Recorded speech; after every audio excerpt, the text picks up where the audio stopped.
শত শত ইরানি মিসাইল আছড়ে পড়ছে ইসরায়েলের মাটিতে।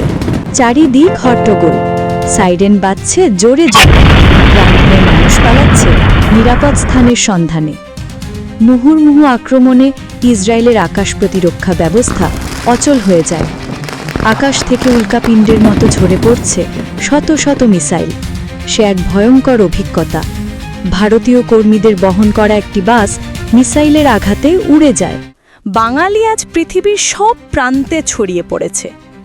রাশিয়া ইউক্রেন যুদ্ধ থেকে শুরু করে ইসরায়েলের যুদ্ধ, বাঙালি উপস্থিত সর্বত্র। যুদ্ধ শুরু হবার পরে কয়েক লক্ষ প্যালেস্তিনীয়কে ইসরায়েল বাতিল করে, ফলে তাদের প্রচুর ভারতীয় কর্মীদের প্রয়োজন হয়। হাজার হাজার ভারতীয় কর্মীদের মধ্যে অনেকে বাঙালিও রয়েছে। নিজেদের ভাগ্য বদলাতে তারা ইসরায়েলে পাড়ি দেয়। একদিকে যুদ্ধের ভয়াবহতা, অন্যদিকে টাকা। নিজেদের দেশের তুলনায় 10 গুণ, এমনকি তারও বেশি টাকা উপার্জন করে পড়ছে ইসরায়েলের কিন্তু মাটিতে। হঠাৎ চারিদিক ইরান হট্টগোল, আক্রমণ করে সাইরেন ইসরায়েলকে, বাজছে জোরে জোরে, সেদিনগুলোর স্মৃতি দুঃস্বপ্ন হয়ে আজও দেখা নিরাপদ দেয় স্থানের ওইসব সন্ধানীদের। বাঙালিদের।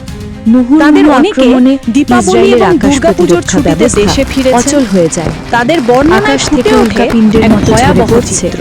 শত শত মিসাইল। পশ্চিমবঙ্গের নদিয়া সে এক জেলার এক ভয়ঙ্কর বাসিন্দা অভিজ্ঞতা। বলেন, ভারতীয় কর্মীদের বহন করা একটি বাস মিসাইলের আঘাতে উড়ে যায়।